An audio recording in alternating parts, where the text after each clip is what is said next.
Olá a todos. Eu quero iniciar a nossa conversa agradecendo a direção do GEAL por mais essa oportunidade da gente estar junto, agora de forma virtual, ou seja, um pouquinho distante, mas pertinho no coração.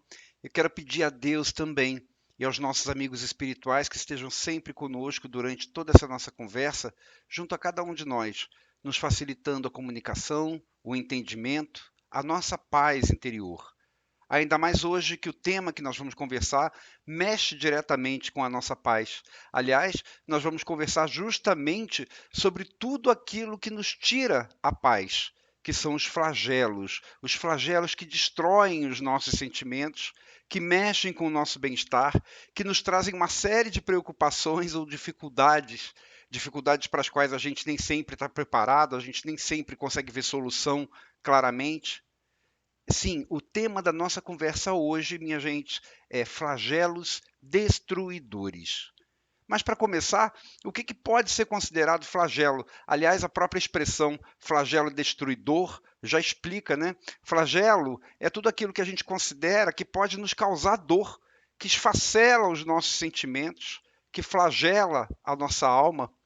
E principalmente aquelas situações que vêm na nossa vida sem aviso prévio, sem que a gente tenha tido tempo, por exemplo, de se preparar psicologicamente para aquele desafio, que invade a nossa vida, assim como se fosse um tsunami de dor. Aliás, eu falei de forma figurada a palavra tsunami, mas o próprio tsunami também é um flagelo coletivo. Então é bom a gente explicar que existem dois tipos de flagelos: os flagelos pessoais e os flagelos coletivos. O que são os flagelos pessoais? Os flagelos pessoais são aqueles que atingem individualmente a cada um de nós e que, como um tsunami, só que de forma figurada, né, invadem a nossa vida, não nos dão chance da gente reagir de forma imediata, às vezes, como, por exemplo, uma situação de desemprego e que às vezes se arrasta por muito tempo e a gente não consegue nem às vezes encontrar solução, uma doença inesperada e que a gente recorre à medicina e não consegue a solução para aquele nosso mal, uma crise financeira, um relacionamento finalizado, enfim, tudo isso que pode nos causar dor em algum nível. Tudo isso é um flagelo destruidor que destrói a nossa paz, destrói o nosso equilíbrio emocional. E se nos causa dor, pode ser considerado, sim, um flagelo destruidor em nossa vida. Mas não são somente os flagelos pessoais que existem, não. Tem também, como eu disse agora há pouco, os flagelos coletivos, como, por exemplo, o próprio tsunami que eu falei agora há pouco, os fenômenos da natureza, as tempestades, os furacões que acontecem de vez em quando, tudo isso é flagelo. Flagelos que destroem cidades inteiras, capazes de provocar grandes destruições, as doenças, as epidemias, as pandemias como essa que a gente vive agora. Nossa, quanta desgraça! Quanta desgraça a gente está falando. Aí tem gente que fala assim: ah, é bom nem falar em desgraça, né? É bom nem falar nesses assuntos porque atrai. Não vamos falar porque isso atrai. Não, na verdade, não é por a gente falar que a gente atrai essas coisas para a gente. Tudo isso que acontece na nossa vida, mesmo as coisas ruins, aliás, tanto as coisas boas quanto as coisas ruins, elas sempre têm uma causa inteligente por trás de tudo isso. Sempre tem um fim providencial para que tudo isso esteja acontecendo na minha vida, na sua vida, na vida da nossa família, do nosso país ou do nosso planeta. No caso, por exemplo, de um flagelo coletivo num teor, numa intensidade como essa dessa pandemia, por exemplo, que a gente está vivendo agora.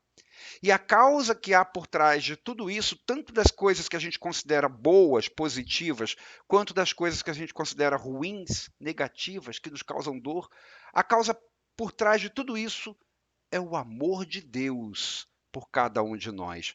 Opa! Acho que agora ele viajou na maionese. Que história é essa de amor de Deus? Como é que Deus pode me amar? Que Deus é isso, é esse que quer que eu sofra? Como que o amor de Deus pode ser a causa para tantas dores, para tantos flagelos, para tantas coisas ruins? Que Deus é esse que quer nos ver sofrer? Minha gente, a espiritualidade nos instrui que tem sempre um fim providencial para as aflições humanas. e que se a sua causa, ou seja, se a causa dessas aflições não estiver nesta encarnação, está em outra, mas ela existe. E tudo isso baseado no amor de Deus. O amor de Deus que se manifesta através da sua bondade, através da sua justiça soberana. O importante é que ninguém, nenhum de nós, ninguém recebe nem mais e nem menos do que precisa ou do que merece. Se a gente pudesse supor, por exemplo, que um de nós estivéssemos recebendo nesse momento na nossa vida alguma coisa que a gente não merece, alguma coisa que nos fosse indevida, seria o mesmo que a gente estivesse supondo que Deus fosse injusto. E se Deus fosse injusto, cá entre nós, ele não seria perfeito. E pela própria concepção da palavra Deus, que é aquele pleno de perfeição, pela própria concepção da palavra, se Deus fosse imperfeito, não seria Deus. Sabe o que isso quer dizer? Isso quer dizer que nós podemos não saber exatamente o porquê de a gente estar sofrendo determinado flagelo em nossa vida. Mas considerando a perfeição divina, considerando a bondade divina, considerando a justiça divina, considerando o amor que Deus tem por nós, a gente pode ter certeza que tem sempre uma causa por trás das nossas dores, e como a espiritualidade nos instrui, há uma causa pretérita, há algo que justifique aquilo que a gente aquilo que a gente está passando agora, que a gente pode não lembrar, a gente pode não saber, obviamente, ainda mais se é resultado de ações passadas em outras encarnações, mas que existem. Então tem sempre alguma coisa que justifique a dor que eu estou passando, a dor que você está passando agora, a dor que o nosso país está passando. Tem sempre uma causa justa para aquilo que a gente passa. E quando eu estou falando de justiça, quando eu estou falando de justificativa, eu estou falando de quê? Do amor de Deus. O amor de Deus que nos dá sempre o que é devido a nós, o que é o melhor para nós, visando sempre o nosso crescimento, visando a melhora da nossa consciência, o crescimento da nossa moral. Mas eu não estou falando da melhora ou do melhor segundo a nossa ótica material, que é tão limitada. A gente não consegue enxergar o nosso passado, a gente não consegue vislumbrar o nosso futuro. Então a nossa ótica, ela se restringe normalmente somente ao tempo da nossa infância, até o momento em que a gente vê agora, ou no máximo a gente consegue projetar alguns anos para frente na nossa tela mental, mas não é essa ótica que eu estou falando que explica a visão de Deus para nós, para o nosso melhor. Deus não vê a gente somente alguém que vai existir somente por esses poucos anos que a gente consegue vislumbrar. Esses poucos anos que a gente passa aqui encarnado. Não, Deus vê a gente como espíritos eternos.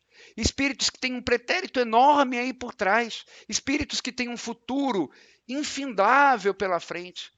Então, como espíritos eternos, Deus nos concede, nessa encarnação, a oportunidade da gente corrigir os nossos erros do passado.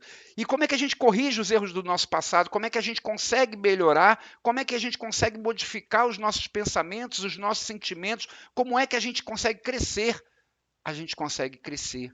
A gente consegue modificar nossa consciência quando a gente colhe as consequências dos nossos atos falhos lá de trás. Essas consequências nos trazem situações que, para nós hoje, nós encaramos como situações desagradáveis, e com estas situações desagradáveis, a gente reflete, a gente aprende. Essas situações nos convidam a uma reforma íntima, a uma reforma pessoal, e aí a gente melhora a nossa consciência, e aí a gente consegue melhorar a nossa moral, e aí a gente consegue crescer. Então, todas as desventuras pelas quais nós passamos, sejam aquelas a nível pessoal, sejam as desventuras a nível coletivo, todas essas desventuras nada mais são, minha gente, do que instruções. Instruções que, uma vez bem aproveitadas, nos trarão grande aprendizado. Então, nós colhemos, pela lei de causa e efeito, consequências dos nossos atos errados. Consequências que nos farão refletir e consequências que, pela reflexão, nos farão mudar, nos ajudarão a crescer. E, além disso, pelas situações tão aflitivas que a gente vive no nosso dia a dia, a gente tem a oportunidade grandiosa de colher grandes aprendizados. Quantas pessoas, por exemplo, atravessam um período de doença, aquela doença que se arrasta, que traz sofrimento, que traz dor, que às vezes a pessoa precisa ficar na cama, ficar no leito, sendo cuidada. Quantas pessoas atravessam esse período de doença e neste período de doença, que é um flagelo para a nossa alma, que é um flagelo para o nosso sentimento, naquele período, essas pessoas precisam contar com o auxílio de outras pessoas. E às vezes de pessoas com as quais elas não se davam anteriormente. Então, como é que a doença, que para nós é um flagelo, como que ela pode nos convidar a reflexões sobre, por exemplo, humildade, sobre a transitoriedade do corpo físico, porque a gente às vezes valoriza demais o corpo físico e deixa de valorizar qualidades morais, por exemplo. E aí, naquele momento de doença, a gente está sendo convidado a refletir que o corpo físico é transitório, que a vida material é passageira e que outras coisas têm mais valor. Então, a doença é um flagelo, por exemplo, que nos convida à reflexão sobre humildade, sobre a transitoriedade do corpo físico, sobre paciência, porque às vezes a gente não tem o que fazer, tem que esperar. Reflexões sobre valores, enfim. Então, isso é doença. Um desemprego, uma situação de desemprego, por exemplo, que também é um flagelo que atinge os nossos sentimentos, a nossa mente, a nossa preocupação, o nosso bom humor. Como que um desemprego pode nos ajudar, por exemplo, a refletir sobre o valor do trabalho? Quanta gente que está passando por um momento de desemprego hoje reflete e fala assim: eu poderia ter trabalhado melhor, eu poderia ter me esforçado mais. Se eu tivesse uma nova oportunidade agora, eu faria tudo diferente. Eu agora estou refletindo sobre as minhas falhas profissionais e eu estou disposto a mudar tudo. Então, o desemprego pode ajudar sim a gente a refletir sobre o valor do trabalho, sobre a reordenação de prioridades. Às vezes a gente, enquanto está num bom emprego, está seguro, a gente considera como prioritárias coisas que não têm determinados valores para o espírito. E naquele momento de desemprego, a gente reordena as prioridades em nossa mente. Um desemprego, uma situação dessa, por exemplo, pode nos trazer reflexões também sobre vaidade, sobre ego. Então, minha gente, eu falei para você da doença, eu falei do exemplo do desemprego, que são flagelos para a nossa alma, flagelos para o nosso sentimento, e que têm sim lições a nos dar. Lições, por exemplo, que uma crise financeira também pode nos dar. A crise financeira que a gente atravessa, ela pode nos auxiliar a descobrir potenciais que a gente tinha e que a gente não sabia que tinha. Às vezes a gente passa por uma situação tão difícil financeira e aí a gente é impelido a buscar novas soluções para a nossa situação financeira e a gente descobre que a gente pode fazer uma coisa diferente. A gente descobre que a gente tem uma outra capacidade que a gente não sabia que tinha. Aliás, nesse ponto de crise financeira, eu tenho uma experiência pessoal para contar e que depois que eu tive essa experiência, tudo isso que eu vou falar para você agora passou a me ajudar muito em todos os sentidos da minha vida. Há alguns anos atrás, a nossa casa estava passando assim por uma dificuldade financeira terrível, periclitante. E eu, dirigente da casa, estava muito preocupado com aquela situação. Eu cheguei a um ponto assim em que a preocupação foi crescendo, crescendo, crescendo, se transformou em desespero. Eu não sabia como resolver e estava envolvido naquela roda viva de preocupação. Como é que eu vou resolver a situação financeira da nossa casa? Quando eu dei por mim, eu já estava naquela situação emocional, assim que eu estava perdendo o meu controle emocional. E aí então, o que eu fiz? Eu resolvi pedir orientação espiritual sobre a situação financeira e aí comecei a me lamentar, né? Fiz todas as minhas lamentações, falei, me lamentei, me descabelei, esperava assim que alguém me dissesse, que algum amigo espiritual me dissesse assim, olha, faz isso que você vai resolver a situação espiritual, vai por aqui, vai por ali, vou te ajudar. Esperava alguma coisa assim. Mas aí eu recebi a resposta espiritual para as minhas queixas, para aquela orientação que eu estava buscando. E o Espírito que me respondeu, o Espírito que trouxe a orientação que eu tanto pedi, ele veio com uma frase, e essa frase mudou a minha vida. Ele não me ajudou, ele não me disse assim, olha, eu vou te ajudar a resolver o seu problema. Ele não me disse assim, faz isso ou faz aquilo. esse espírito só me disse uma frase. Ele disse o seguinte: as dificuldades financeiras nada mais são que um desafio à sua inteligência e criatividade. Eu vou repetir para você. O Espírito, no meio das minhas queixas, no meio das minhas lamentações, ele me orientou com a seguinte frase: as dificuldades financeiras nada mais são que um desafio à sua inteligência e criatividade. Gente, essa frase me disse muita coisa. Eu percebi como que eu estava deixando de lado o que havia de melhor em mim, o meu potencial, o meu raciocínio, a minha criatividade, como é que eu estava me deixando levar pelo desespero, como é que eu estava deixando aquela situação emocional aflitiva me envolver a tal ponto que me cegava para novas possibilidades, para soluções. O Espírito não disse: eu vou te ajudar, eu vou resolver o seu problema por você, mas ele me fez ver que se eu encarasse aquela dificuldade como um desafio para a minha criatividade, para a minha inteligência, tudo ficaria mais fácil. Eu entendi que as dificuldades pelas quais nós passamos, elas podem e devem ser encaradas não como uma punição, um castigo, um fardo pesado que a gente tem que ficar arrastando, sofrendo com aquilo. Não! As dificuldades, e aí eu incluo todas as outras, não apenas as financeiras, elas têm que ser encaradas como um jogo, como um desafio, como algo que nos impulsione para frente. Um jogo que requer o nosso raciocínio, que estimula a nossa criatividade. É no nosso raciocínio, é na nossa criatividade que a gente tem condições de encontrar solução para seja qual for a situação que nos flagele a alma. Isso não quer dizer que a nossa casa, depois dessa frase, depois dessa orientação, não quer dizer que a nossa casa nunca mais teve problemas financeiros. De vez em quando tem, obviamente. Mas agora, sempre que os desafios, ou melhor, sempre que os problemas financeiros aparecem, eu encaro de uma outra maneira.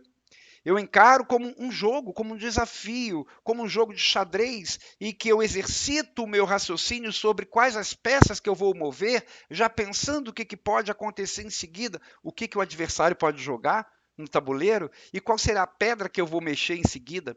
Enfim, eu exercito a minha criatividade, eu exercito a minha inteligência. E aí, encarando dessa outra maneira, encarando dessa outra forma, menos pesada, dessa forma menos aflitiva, eu encontro soluções mais fáceis. Então, depois que eu recebi essa mensagem, minha gente, eu passei a levar isso para tudo na minha vida. Não só para as questões financeiras, mas para tudo na minha vida. Então, como eu estava dizendo para você, tem sempre um fim providencial em tudo que a gente passa. A gente é que tem que saber encarar isso da melhor maneira. A gente é que tem que buscar a solução da melhor maneira, de acordo com aquilo que há dentro de nós como possibilidade para encontrar a solução, que é a criatividade, a inteligência. O problema é que nós, seres humanos, nós, espíritos em evolução, nós imperfeitos, nós que nos desesperamos facilmente, nós, antes da gente pensar no que de positivo aquela situação pode ensinar, ou seja, naquilo que ela pode estimular em nós de crescimento, a gente se concentra, antes disso, na dor que aquilo causa, no sofrimento que aquilo representa. É aquela história, né, da gente estar com um copo pela metade e da gente olhar primeiro que ele está meio vazio, ao invés da gente olhar que ele está meio cheio. E isso também se aplica não apenas às questões pessoais, às nossas dificuldades pessoais, aos nossos desafios pessoais, aos nossos flagelos pessoais. Isso também se aplica a todas as outras questões causadas, por exemplo, por um flagelo coletivo. Minha gente, quantas coisas uma calamidade coletiva pode nos ensinar? Cada vez que aconteceu um tsunami lá na Ásia, no Japão, na China, lá no Oriente, na Indonésia, cada vez que aconteceu um tsunami lá naquela região, como que as nações se uniram em ajuda humanitária? Como é que isso despertou solidariedade no mundo inteiro? Como é que isso fez o globo, a Terra, o planeta se mobilizar em solidariedade, exercitar o amor? Quantos tratados de paz, por exemplo, são assinados durante uma calamidade pública? Você sabia que nesse período mesmo que a gente está vivendo essa pandemia mundial do novo coronavírus, você sabia que alguns tratados de paz foram assinados lá no Oriente Médio para suspender algumas guerras, alguns conflitos, para que todos ali pudessem lutar contra o inimigo comum, que é a contaminação do novo coronavírus. Então, olha só, guerras sendo suspensas em prol de uma luta comum, de um objetivo comum. Então, mesmo nos momentos de dor coletiva, há muito o que se aprender. Há muitas lições a se tirar dali. Com essa pandemia, por exemplo, que a gente está vivendo, como é que a gente está sendo convidado, né, a rever os nossos valores? Como é que a gente está sendo convidado a repensar muitas atitudes nossas? Quantos movimentos de solidariedade têm sido semeados aí ao redor do globo por causa da pandemia? Pessoas ajudando pessoas que nem conhecem. Quantos movimentos, quantos grupos se reunindo para recolher mantimentos, para distribuir para aquele que está desempregado nesse momento. Ou seja, é a pandemia que a princípio é algo tão ruim, algo tão negativo, nos impelindo para a solidariedade, nos impelindo para o exercício do amor. Não quer dizer que todo mundo vai aprender isso, nem quer dizer que todo mundo vai se envolver nisso, mas o próprio movimento da pandemia nos impele a sociedade a refletir de uma forma diferente. E quanto de reflexão nós estamos tendo que experimentar a nosso respeito mesmo. A própria quarentena, né? A quarentena nos isolou do mundo. A quarentena, nos isolando do mundo, nos colocou face a face com a gente mesmo. A gente teve que aprender a conviver com a gente, sem fugir. Quando não tem pandemia, que a gente está com as nossas movimentações liberadas, que a gente vai trabalhar, volta do trabalho, visita fulano, vai em tal lugar. Se a gente não estiver bem em determinado momento, bem emocionalmente, a gente sai de casa, vai passear, distrai. Numa quarentena que a gente não tem essa oportunidade, a gente tem que resolver a nossa situação aflitiva por nós mesmos. A gente está sendo impelido a, quando estiver mal emocionalmente, quando estiver desequilibrado emocionalmente, a gente está sendo impelido a gente mesmo a consertar os nossos sentimentos. A gente está sendo impelido a se conhecer. E quando a gente se conhece, nem sempre a gente gosta do que vê. Eu tenho percebido aqui nessa pandemia, por exemplo, muitas pessoas que pela quarentena, de terem que ficar isoladas dentro de casa, por exemplo, percebendo o quanto os seus sentimentos são confusos, o quanto a pessoa não tem assim controle sobre as suas próprias emoções. Eu estou vendo pessoas que estão sendo confrontadas consigo mesmo, com suas fraquezas, e não estão gostando do que estão vendo. E aí vem aquela onda tsunami em sentido figurado, aquela onda de sentimentos confusos, pensamentos desordenados, irritação, impaciência, intolerância com seus familiares. Por quê? Porque nós não nos habituamos muitas vezes a enfrentar os nossos desafios pessoais e sim a buscar fugas. Então, se a gente passava por algum momento que não estava bem emocionalmente, a gente procurava fuga, saía, viajava, passeava, e agora a gente está sendo confrontado com a gente mesmo. Eu falei agora há pouco de intolerância com familiar. Aliás, nós estamos sendo convidados nessa pandemia a conviver em família. Antes da pandemia, olha que coisa interessante que eu observei. Antes da pandemia, a gente vivia no celular, né? E às vezes, mesmo quando a gente estava em casa, chegava do trabalho, chegava em casa, na hora da janta, estava lá no celular. Na hora de dormir, deitava na cama, pegava o celular, o tempo inteiro com o celular. Às vezes, um familiar ao nosso lado e a gente não trocava nem meia dúzia de palavras. A gente já pegava o celular. A gente não conversava com a mulher, com o marido, com a esposa, com o filho, com o irmão. A gente preferia as redes sociais. Aí, de repente, a gente se vê numa situação inusitada que a gente nunca viveu, numa pandemia que nos força a ficar em casa com os nossos familiares e que, querendo ou não, a gente tem que se relacionar com os familiares. E aí a gente continua até com acesso às redes sociais, né? O celular continua funcionando, mas a gente não aguenta mais as redes sociais. A gente está procurando gente para conversar. A gente sente falta de coisas para as quais a gente não dava valor antes. A gente sente falta do contato, sente falta do abraço. Enfim, olha como que, mesmo nessas situações difíceis, a quarentena, por exemplo, como que tem lições a nos ensinar. Lições que nos mostram valores em coisas que a gente não dava valor anteriormente. em coisas que são muito mais valiosas para nós, para o nosso espírito, para a nossa consciência, do que antes a gente podia supor.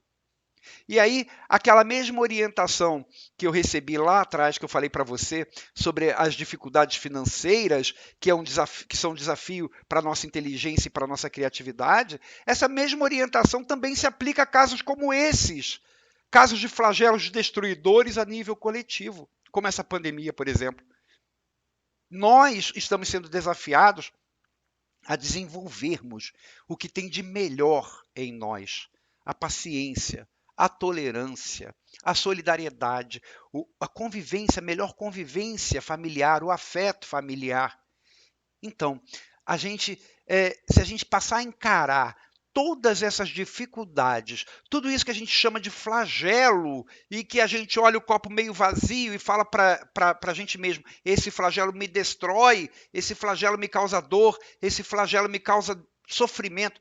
Se a gente passar a encarar este flagelo não como a dor propriamente dita, e sim como um desafio, olhando o copo meio cheio ao invés do copo meio vazio, a gente pode sim, com inteligência, com criatividade, superar muito mais facilmente esse período tão difícil. Eu estou citando a pandemia agora, né, que é uma coisa atual, é uma situação atual que a gente está passando, mas isso se aplica a tudo na nossa vida, tanto nos nossos flagelos pessoais, desemprego, doença, crise financeira, quanto nos maiores flagelos coletivos que a gente puder experimentar. Gente, a gente é inteligente, a gente tem criatividade, tudo isso é potencial armazenado dentro de nós, na nossa memória espiritual, desenvolvido ao longo de centenas de encarnações e que a gente deixa guardado e não usa nesses momentos difíceis, porque a gente procura se entregar à dor, ao sofrimento, a gente dá mais atenção ao copo meio vazio, a gente não encara aquela dificuldade como ela deve ser encarada? Ela deve ser encarada como? Como algo justo que eu devo passar e que, se eu devo passar da melhor forma possível. E a melhor forma possível que eu tenho para passar por aquilo é usando aquilo que há em mim, o meu potencial, o que há de maior valor em mim, que são as minhas experiências, a minha inteligência, a minha criatividade. Se não for assim, a gente só tem duas opções ante qualquer flagelo da nossa vida. Quando aparecer uma coisa ruim na sua vida, quando acontecer um flagelo pessoal ou coletivo, você tem duas opções. Ou você fica sofrendo e se lamentando, dizendo como que você é infeliz por tudo aquilo que está acontecendo na sua vida, em outras palavras, senta e chora, ou então a gente usa o que a gente tem para passar por aquilo mais fácil. E o que a gente tem, como o meu orientador espiritual me disse, é a criatividade, é a inteligência. Eu junto a essa criatividade, a essa inteligência, uma dosezinha de otimismo, a certeza de que tudo vai acabar quando a gente conseguir aprender aquela lição, a certeza de que tudo passa, a certeza de que nenhum sofrimento é para sempre, porque Deus não é mau, Deus é bom, e se aquilo acontece conosco naquele momento, é porque há um motivo que o justifique. Então eu junto à criatividade e à inteligência uma dosezinha de otimismo, de confiança, uma pitada de paciência, porque as coisas nem sempre se resolvem no tempo que a gente gostaria, mas se a gente tem paciência, a gente consegue passar melhor por aquela situação. E para completar, eu coloco também uma pitadazinha de fé, a confiança, a certeza de que aquilo vai ter um fim e que não há flagelo capaz de nos destruir tanto assim por dentro, se a gente não quiser. Ah, mas pensar assim é muito difícil. Paciência, otimismo, criatividade, inteligência. Falar é fácil, é difícil na prática. Pois é, tudo que nos desafia é difícil na prática. Mas quem sabe esse flagelo pessoal que você está passando, o meu flagelo pessoal, o flagelo coletivo que nós estamos vivendo, ele não tem por objetivo justamente nos ensinar isso. Minha gente, eu quero encerrar a nossa conversa agradecendo a você pela sua companhia, agradecendo mais uma vez a direção do GEAL, do Grêmio Espírita Amor e Luz, que me recebe sempre tão bem assim, e pedindo a Deus que abençoe a cada um de nós, que abençoe você, que abençoe sua família, que nos guarde sempre em sua mente e em seu coração e que nos ajude nesses momentos de maior dor pelos quais a gente possa passar, que nos ajude a superar com o que a gente tem de melhor em nós, com muita criatividade, com muita inteligência, otimismo, paciência e fé. Que Deus abençoe você, que Deus abençoe a sua família.